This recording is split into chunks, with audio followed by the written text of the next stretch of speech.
Tive uma excelente conversa aqui com o deputado Vasni, foi deputado distrital, foi deputado federal, foi presidente da Câmara Legislativa, uma das pessoas mais sérias que eu conheci na política e tive a honra e o orgulho de conviver com ele. E estamos aqui dialogando sobre os desafios deste ano para ajudar o Lula no seu quarto mandato. É isso, Magela. Brasília vive desafios singulares. É manchete hoje nacional. Demonstra a envergadura e a magnitude dos problemas que a nova bancada terá para enfrentar, aprofundar, investigar e, principalmente para nós outros, a recuperação do BRB. Isso deve ser uma meta na trajetória daqueles que querem e buscam a representação no Distrito Federal. É um patrimônio da população, não é um patrimônio de governador, de partido, mas é um patrimônio da sociedade do Distrito Federal, BRB. Com certeza. O BRB, para nós, ele é um banco nosso. Nosso, quando eu digo, é do Distrito Federal. Exatamente. E nós precisamos defender, não tenha dúvida disso. Exatamente. Agora, não se defende jogando a poeira por debaixo do tapete, principalmente aquele que se trata do dinheiro dos outros e de uma instituição. Dinheiro não se faz com poeira, dinheiro se faz com trabalho. Então, infelizmente, fomos levados a uma situação deplorável, né? E essas tentativas de vender imóveis do Distrito Federal é dilapidar um patrimônio, dilapidar uma poupança da população do Distrito Federal para gerações futuras. Eu entendo que isso é um crime. É um crime deplorável, né? Essa atitude que minimiza o fôlego das gerações futuras. É importante dizer que o companheiro Asni Derrori foi secretário da Fazenda, foi, portanto, um dos coordenadores do BRB e ele sabe da importância do BRB para o desenvolvimento regional. Defender o BRB agora, Vasni, é defender o servidor público, defender o micro e pequeno empresário, defender o Distrito Federal. Correto, Marcelo, entendo, concordo. Infelizmente é um momento muito delicado, mas tem que ser enfrentado. Não é fugindo, escondendo, dizendo que não conversou, que não falou, que isso, aquilo outro. Temos sim que encarar o problema como ele é para ver qual vai ser a saída. E não pode ser uma matéria excessivamente politizada. Agora, quem foram os responsáveis, infelizmente, terá que responder judicialmente. Não tem como fugir. Esse é um dos maiores escândalos do sistema financeiro da história do Brasil. Infelizmente, colocando o BRB, um banco aqui da capital da República, no meio. Eu tenho dito, Vasni, que este GDF é o GDF mais corrupto e mais incompetente da história, da nossa história. Eu tenho muita confiança de que nós vamos substituir por um governo democrático em 2026. Mas é muito importante também, Vasni, a gente pensar que o Lula vai ser reeleito. Nós vamos trabalhar para o Lula ser reeleito. E o Lula, no quarto mandato, ele precisará se cuidar muito para não ficar refém do Centrão, não ficar refém de uma maioria conservadora no Congresso Nacional. Por isso, eu estou me dispondo a ser candidato a deputado federal de novo, sou pré-candidato, para tentar ajudar o Lula. Claro, para defender o Distrito Federal, para defender os trabalhadores, mas principalmente para ajudar o Lula. Sem dúvida, Magela, você é um homem determinado, um desbravador. Eu conheço desde a primeira legislatura. Me lembro que Magela foi relator da Lei Orgânica, o principal ordenamento jurídico nosso aqui do Distrito Federal. Mas o Magela tem uma particularidade que eu me lembro perfeitamente, que ele, quando candidato, ele foi o único candidato que apresentou uma minuta à lei orgânica. Aquilo deve servir de exemplo Muito obrigado pela lembrança. para aqueles que querem enfrentar o legislativo, mas precisa ter conteúdo, precisa se esforçar, gastar tempo estudando, pesquisando, comparando os estados, né? E eu me lembro também, Magela, me permita a liberdade, quando nós fomos votar uma das votações que eu considero extremamente importante para a história do transporte de Brasília, que foi um pedido de financiamento ao BNDES para que Brasília pudesse construir o seu metrô. A bancada tinha sido liberada. Bancada do PT. Isso. Era o governador Joaquim Roriz, Exatamente. que nós éramos oposição. Exatamente. Eu, economista, fazia muito, quando eu fiz a minha tese, o debate da taxa de juro negativo, né? Quando a taxa de juro é menor que a inflação. E naquela época estávamos vivendo um cenário desse.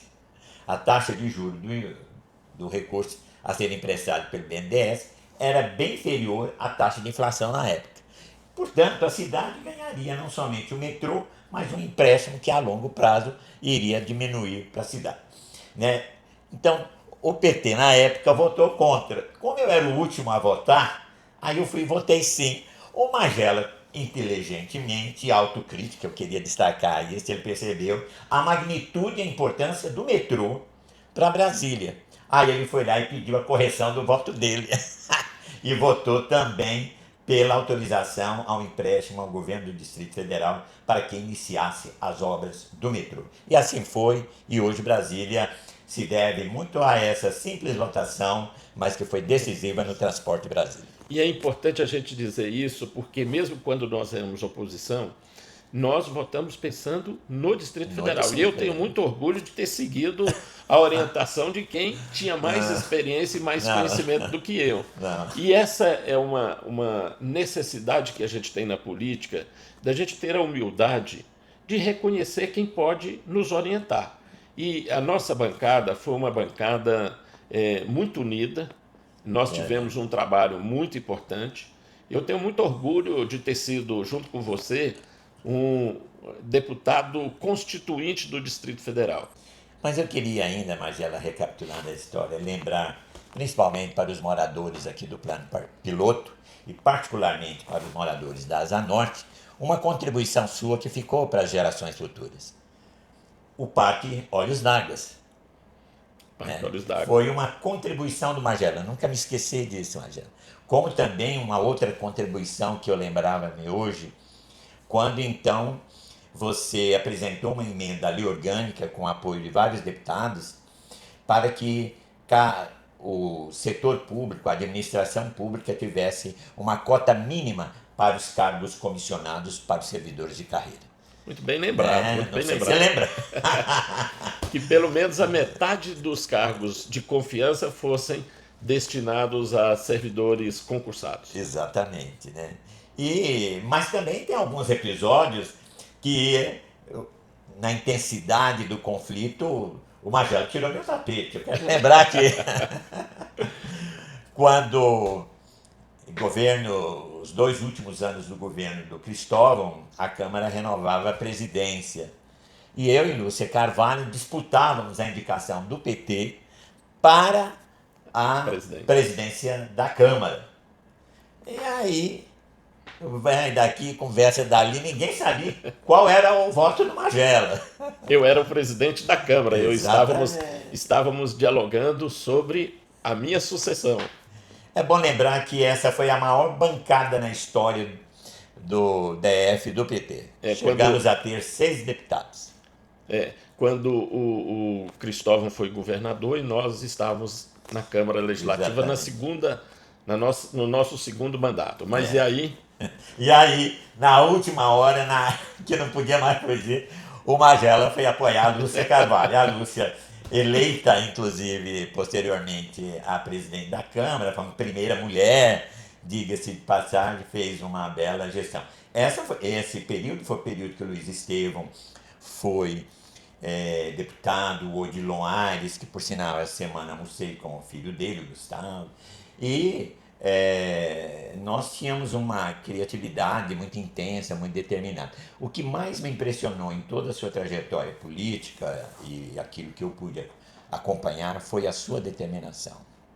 Magela sempre foi uma pessoa impetuosa, firme, né, e determinada. Então, foi assim que chegou à presidência da UNALI, que era a União dos legisladores do país, um cargo de destaque entre os deputados estaduais, né? E veio, inclusive, na sua presidência, comprar a sede nacional da Unalha aqui em Brasília. Exatamente, Né? exatamente. O Magelinha deu muito trabalho, mas ele foi muito inteligente e criativo. E aí a história dirá, mas foi um período muito rico para Brasília e eu agradeço a Deus o privilégio de ter participado dessa intensidade. Vasni, eu vou cometer uma inconfidência aqui que eu ainda não tinha falado. Eu quero um dia escrever a minha história, as minhas memórias, deixar isso registrado. E um dos episódios que eu quero contar é essa eleição que nós tivemos na Câmara Legislativa, porque foi uma das maiores articulações que a gente teve, que a gente tinha uma bancada que era grande, eu era o presidente da Câmara, o governador era o Cristóvão, e o Cristóvão não queria que o presidente fosse do PT. E nós tivemos que fazer um acordo com a oposição, mas eu conto isso depois, não vou contar hoje. Os bastidores. Mas é isso, Margela, pensando no momento atual, né, Brasília vai requerer tanto da nova bancada distrital como da bancada federal um processo de reconstrução. E eu creio que para Brasília, seja o governador escolhido, tem que ter um diálogo com o governo federal muito grande, porque a recuperação do BRB não será mágica, não será de uma cabeça, é uma operação de longo prazo, de grande esforço. Agora, no mínimo, a cidade merece, com transparência, o julgamento dessa verdade. Né? Nós não podemos presenciar aquilo que você mesmo acabou de dizer, um dos maiores escândalos, se não o maior, financeiro do sistema financeiro brasileiro, e as coisas ficarem por isso mesmo, né? Como que houvesse um arranjo, etc, etc. Eu espero que a federalização do BRB não aconteça, mas eu acho que exige um diálogo intenso por parte das autoridades do Distrito Federal com o governo federal, em particular com o Banco Central. Não dá apenas para fazer diálogo pela mídia, pelos meios de comunicação. É matéria extremamente delicada, difícil, mas o potencial arrecadatório do Distrito Federal, o seu patrimônio, pode ser bem gerenciado para poder produzir o resultado necessário para enfrentarmos essa crise. E, naturalmente, cobrar de quem recebeu o que não devia receber ou pagou aquilo que não devia ter pago. O governador Ibanez, como você acompanhou pela imprensa, se esforçou muito para que o BRB comprasse uma parte do Banco Master. Mas a gente ainda não sabia que o BRB já tinha comprado mais de 12 bilhões de fundos falsos do Banco Master. Eu, Vasni, não tenho dúvidas de dizer que o governador Ibanez Rocha tinha ciência disso tudo. Você que foi secretário da Fazenda, você sabe muito bem. O presidente do BRB não faria um negócio desses se não tivesse o aval de quem está em cima dele. E quem manda no BRB é o governador. Eu não tenho nenhum problema de assumir o que eu tenho dito. Eu tenho muita clareza, convicção de que tudo que aconteceu no BRB tinha o aval político e decisivo do governador Ibanez. Eu não tenho dúvida disso. Eu tenho conversado com vários amigos que são desse universo, seja da Caixa, seja do próprio BRB, gente que esteve até recentemente no Conselho de Administração do BRB. Eu tenho me debruçado, dialogado com pessoas, servidores do próprio BRB, para ver essa situação. Isso não é uma operação que passa assim de maneira silenciosa, uma operação gigantesca. Agora, cabe ressaltar que o Banco Central, né, e nós temos que, e isso vai transparecer cedo ou tarde, antes mesmo da nova gestão do Galip, já tinha conhecimento. Foi um dos atos mais irresponsáveis direção anterior ter permitido Do Campos Neto. a, a continuidade. Eu estou assim perplexo, porque não vai ser só o BRB e os fundos de pensão, que esses nem o FGC vai ter. Vai ter como cobrir. Né? O caso do Rio, o caso do Amapá e outros fundos que entraram nessa história. Quem é que vai repor a aposentadoria dos servidores? É verdade. Né? É verdade. Eu sei que o ex-governador e hoje deputado federal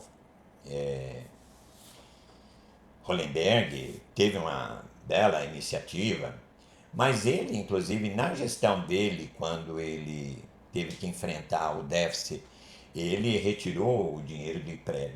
Mas não foi só para resolver o problema do servidor.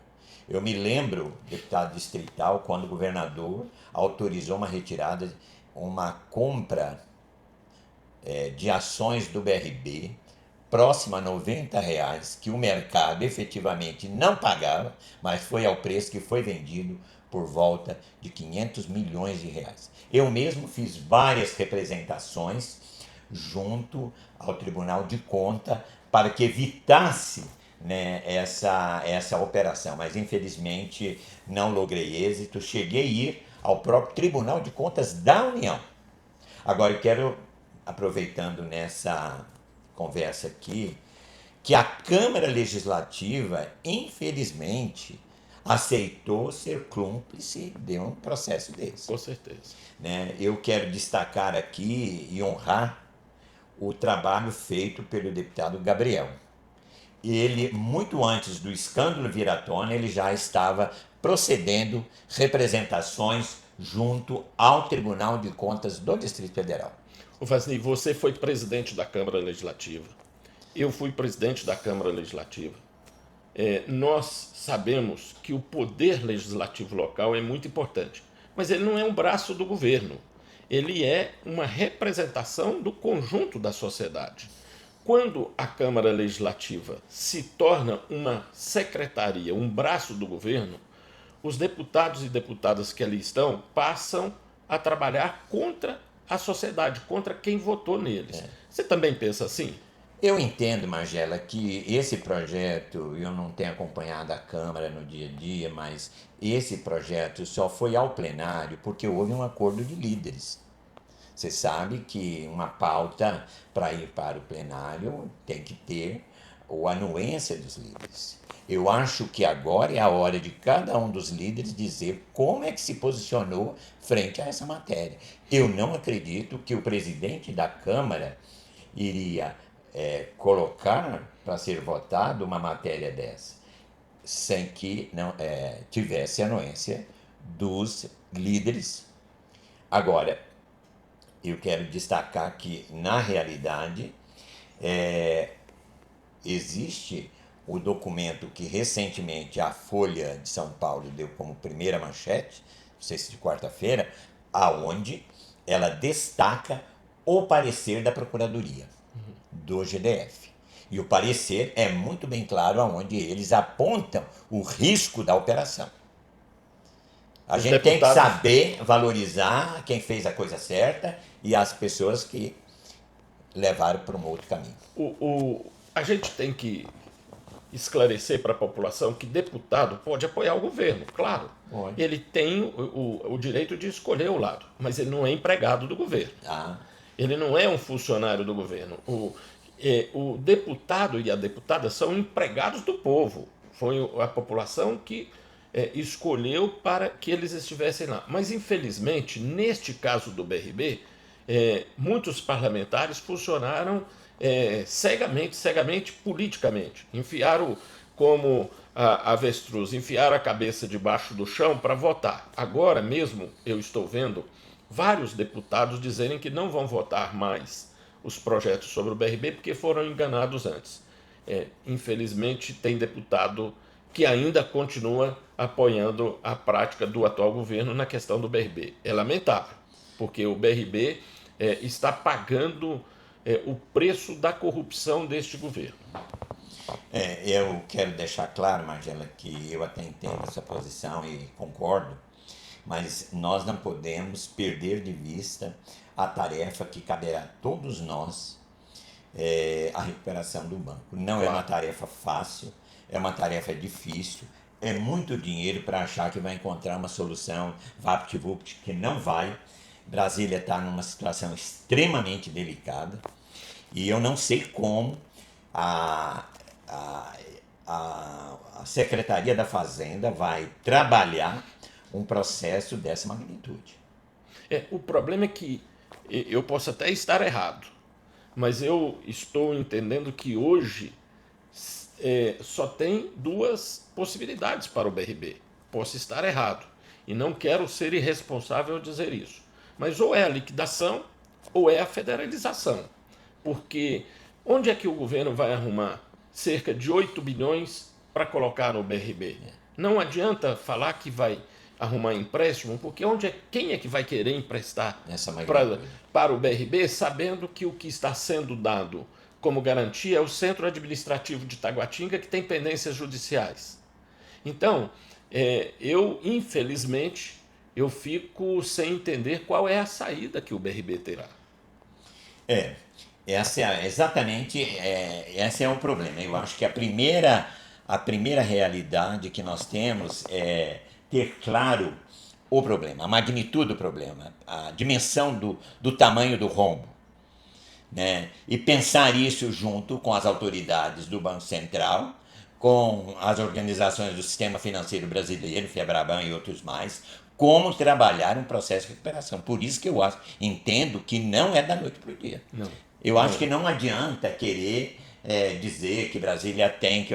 Qual custo? Né? As gerações futuras, né? Gerações, espaços de escola que ainda resta, áreas para a área de saúde, né? Se sabe que nós ainda temos alguns estoques de terra bem valorizados, mas a que custo? Vamos entregar esse patrimônio todo, extremamente precioso, porque essa é uma cidade hoje que beira quase 3 milhões e 800 mil pessoas.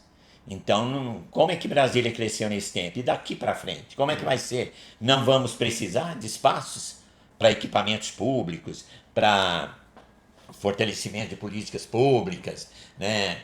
Então, essa é uma dura realidade. Você vê que a própria universidade do Distrito Federal ainda não está com seu espaço consolidado. E ele está querendo já vender.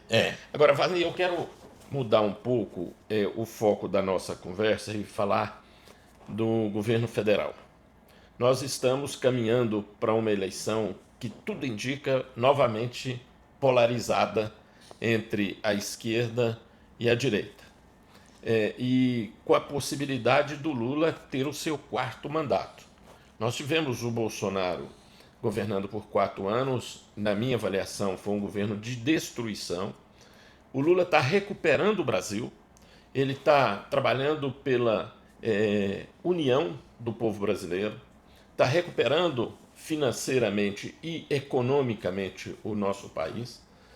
Também voltou a ter o Brasil um prestígio internacional, mas quando ele, e eu espero que ele será eleito em 2026 e tomar posse em 2027, ele pode ter um Congresso que olhe para o governo como sendo o último governo que o presidente Lula vai fazer, e se hoje eles já fazem chantagem, o preço da chantagem pode aumentar em 2027, 2028, 2029, 2030.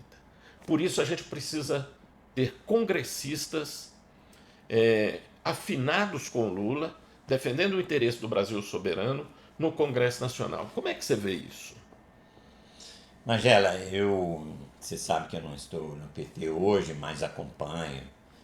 Eu fui daqueles que, depois de 6 mandatos, 8 disputas eleitorais pelo PT, não cabia a mim sair criticando, porque isso ou aquilo não foi resolvido a contento, ao meu estilo, ao meu gosto, né?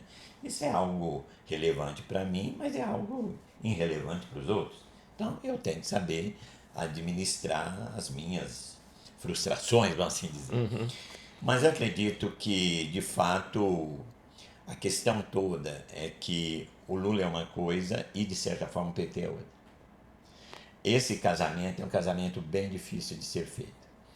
E esse casamento significa que a melhor forma de aproximar é conquistar a sociedade que não está tão envolvido na maneira como a militância está, mas que é decisiva no momento eleitoral. E aí é que eu tenho algumas ponderações. Acho que o núcleo político do governo negligenciou. Primeiro, uma própria negligência com a publicidade, né? Somente recentemente é que conseguiu Mudar. reorientar, e eu acho que muito positivamente. Mas existe algo que foi a interrupção do diálogo que o Lula sempre teve com os segmentos religiosos. Essa é uma conta mal resolvida, mal equacionada, e que acabou por questões de pautas de costume, pautas de valores, expectativa entre direito coletivo e direito individual. Esse diálogo, no lugar de aproximar, ele ficou distante, sem muita aproximação. Então, eu acho que, se há tempo, eu não sei, eu não sou bom para fazer previsão, mas essa é uma pauta que, infelizmente, tem um custo a não aprofundamento. Ele, por exemplo, tentou fazer isso naquela questão da indicação do Messias, né? O Lula tem alguns quadros, né, de projeção na sociedade que são identificados com segmentos evangélicos. A primeira coisa que devia fazer é ter uma conversa como a gente está tendo aqui, ouvi-los, né, o que preciso, o que eu posso, o que eu tenho, né? Não é comprar, não é fazer políticas fiscais direcionadas, é um gesto. Ele sempre teve sensibilidade para gestos. O presidente Lula sempre teve sensibilidade para os gestos. Nunca é tarde para se tentar corrigir algo que ele pode fazer sem custo nenhum para o Estado. Abrir, dialogar, convidar, aceitar autocrítica, ponderações, isso e aquilo. Ao manter-se distante, não esclarece as dúvidas que o segmento tem, seja ele evangélico, seja ele católico, seja ele espírita. Não é só os evangélicos, não. Claro. É um ledo engano. É um ledo Os religiosos, de uma maneira geral. É verdade. A religiosidade está muito O brasileiro é muito envolvido religioso na vida do brasileiro. Exatamente. E o segmento evangélico, ou os segmentos evangélicos, hoje representam praticamente 1/3 da população. Então, é preciso entender que as igrejas, elas têm um papel social muito importante, que não é apenas o papel da evangelização, um papel da relação social na rede social, na teia da nossa Exatamente. sociedade, que o governo precisa, inclusive, de dialogar para compreender e para cooperar. Vamos lembrar a história. Lembra o governo Cristóvão, quando fomos fazer a política de de abordagem da população de rua? Quem foi convidado para fazer? Foi o pessoal da Igreja Católica do Gama, que já tinha um trabalho acerca disso, foi convidado para fazer esse trabalho. Eu estou citando um exemplo, mas pode ser muitos outros exemplos a serem citados para poder fortalecer uma relação sadia, transparente, criativa, e não essa de ir para dentro da igreja, no púlpito, ou na missa, ou querer induzir o padre ou o pastor a fazer apelos políticos eleitorais. Infelizmente, alguns caíram nessa e que se deram mal. Se deram mal, tanto na Igreja Católica como na Igreja Evangélica. Aqueles que politizaram o púlpito estão pagando um preço irreversível. O Vasni é uma pessoa que conhece muito bem esse segmento. Ele é do segmento evangélico. Ele, quando foi eleito deputado distrital, ele foi eleito principalmente com a bandeira de servidor público. Ele nunca usou a sua condição religiosa para captar votos. Eu sou testemunha disso porque eu convivi com o Vasni por muito tempo. Mas sempre foi muito firme em defender que as igrejas têm um papel social importante E eu costumo dizer, Vasni, que os políticos, principalmente os governos, são passageiros, mas as igrejas, na sua grande maioria, são permanentes. Um pastor ou um padre ou um outro orientador de outra religião, às vezes tem uma permanência na condução do seu pastor, da sua igreja, por muito mais tempo do que muitos políticos. Isso precisa ser considerado, precisa ser respeitado. Exatamente. O governo federal precisa aprender esse diálogo. É certo que melhorou muito, mas se melhorou muito, ainda tem muito mais para melhorar. Com certeza, com certeza. Eu cito aqui um exemplo aqui para a população de Brasília que vai recuperar. Há uma história que foi construída em Brasília que teve vários atores políticos nessa caminhada. Foi o processo da regularização das áreas ocupadas por igreja. Você chegou a ser secretário dessa área. Nos governos anteriores do próprio governador Joaquim Roriz, houve tentativas que não lograram êxito. E o próprio governador Roriz, na época, utilizava aquelas autorizações de uso, que são autorizações muito precárias, para que pudesse ser ocupado muitos terrenos, até mesmo em áreas não efetivamente parceladas com as respectivas matrículas. Vieram os governos subsequentes, a Arruda, a Guinero, Hollenberg, todos eles contribuíram de maneira extraordinária para que um capítulo, não está concluído o processo, mas está disciplinado para que possa ser concluído a bom termo para comunidades religiosas e a poder público, de maneira transparente, de maneira constitucional, depois de que o regramento lá atrás apontou 4 inconstitucionalidades, aí os que vieram subsequentemente foram se ajustando. Então isso demonstra que o diálogo, a afeição, a sensibilidade, né, a percepção da contribuição numa sociedade tão sofrida, seja pela miséria, ou seja pela droga, ou seja pela exclusão social e discriminação, né, que nós vivemos, demonstrou lograr êxitos e bons resultados. E bons resultados. Você é testemunha disso? E, Vasni, o importante é que essa regularização das áreas de templos, as áreas de lotes religiosos, não foi para um segmento, não foi para a Igreja Católica, não foi para os evangélicos, foi para todo mundo. Para todos. Para os espíritas, inclusive para para os quem de matriz, trabalha com terreiros, né? matriz africana. Então, assim, todos os segmentos, não foi apenas... Porque quando a gente fala de religião, às vezes a gente fica querendo abordar apenas a Igreja Católica e os evangélicos, quando a gente sabe que orientações religiosas são várias. São várias. Então, é importante dizer que nós trabalhamos para regularizar as áreas de templos e áreas religiosas, não apenas de um segmento. Exatamente. Mas, Vasni, a conversa está muito boa, mas eu quero te fazer uma pergunta. Você vai ser candidato esse ano? Não, Magela, não serei. Eu estou tentando administrar os problemas meus que não foram muito bem encaminhados. Como também, eu acho que a política também cabe renovação, né? Então, eu entendo que é um momento que as pessoas estão escolhendo seus parceiros, com quem vai caminhar, quem vai ajudar, né? E eu vim aqui conversar com você pelo respeito da sua história. Eu não podia deixar de dar meu depoimento do respeito que eu tenho pela sua história, pela contribuição que você deu e tem dado para Brasília.